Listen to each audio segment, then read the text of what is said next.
The Adventure of Tom Sawyer by Mark Twain, Romance Simplified English Series, read by Kotchakorn Seehanam. Chapter 13. Homesick Joe loses his knife.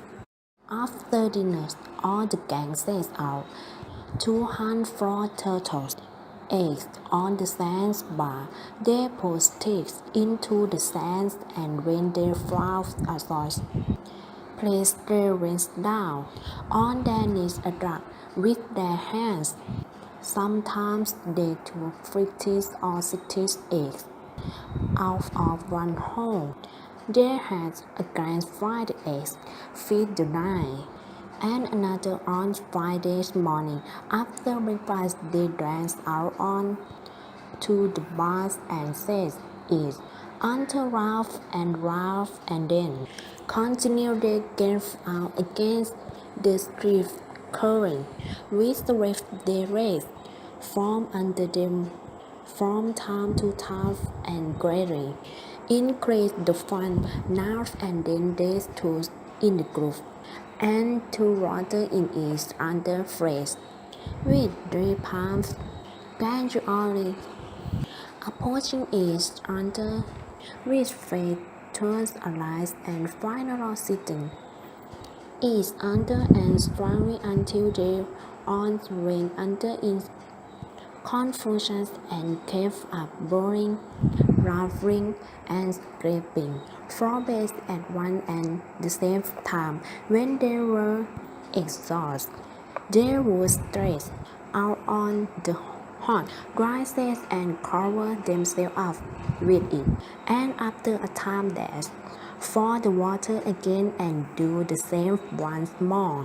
When they drew a ring in the sand and had a curve us with 3 round tamers in it is refused to have any other job.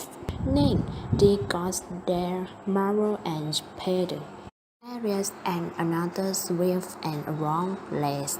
After this, they gradually wandered apart and began to gaze longingly across the wide river at the village asleep in the sun's big toe. Tom found himself riding backy in the sand with his big toe. He seeked it out and was angry with himself for his weakness. Joe was so homesick that he could hardly bear the miseries of it. Huck has a long face, too. Tom was downhearted, but he tried hard not to show it. He had a secret which he was not ready to talk yet, but if the depression was not broken up soon, he would have to relive it. Tom suggests that they should go hunting for parrots, treasures of gold and silver, but the answer not keen on doing so. Tom made other suggestions, but they failed to each one. Discouraging work. Joe says, drinking a streak into the sands and looking very gloomy.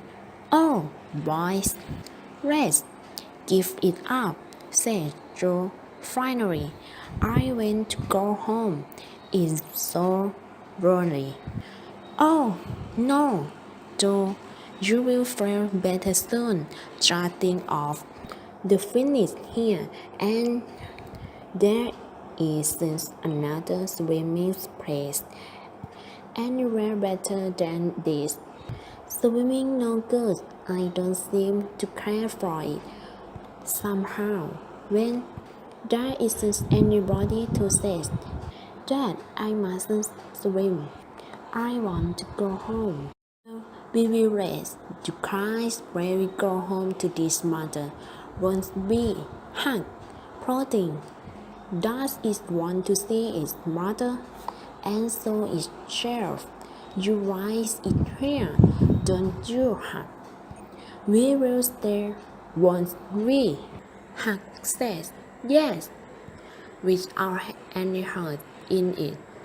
I will never speak to you again and as long as I live, said Joe, ringing to collect his belongings soon without a body. Word. He began to walk slowly through the shallow water towards the Illinois bank.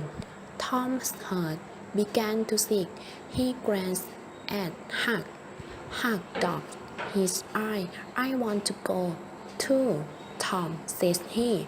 It was getting lonely, and now it will be worse. Please, go too, Tom. Well, go. Who's hindering you? Huck walked sorrowfully away, and Tom watched them moving slowly on. Tom suddenly noticed that every has become very orange and still. He made one final struggle with his pride, and then dashed after his friend. Wait, he shouted. I want to tell you something. They stopped and turned round. When we reached them, he began unfolding his secrets, and they listened gloomily till at last they understood his plan. Then they gave a cheer and said that it was marvelous. They assured that they would not have left him if he had told them before. Tom made up an account, but his real reason has been the fear that not ever the secret would keep them is him anyway regrets running off time, and so he has meant to hold it in secret as a last persuasion. The boys came girly bags and continued their sport, talking all the time about Tom's plans and admiring the cleverness of it. After a delicious egg and fresh dinner, Tom said that he wanted to learn how to smoke. Joe said that he would like to try too. So Huck, Phil, Pete, and they sat themselves out on their elbows and began to puff, cautiously and with greater confidence. The smoke has an unpleasant taste, and they gave a little. Why, it's easy, Tom says. If I was know that this was all, I would have learned long ago. So would I, said Joe. It's just nothing. I believe I could smoke this pig all day. I don't feel sick. Neither do I, said Tom. I could smoke all day, but I bet you Jeff Thatcher could not. Jeff Thatcher. Why, he would fall down with just two push. I say, boy, don't say anything about it.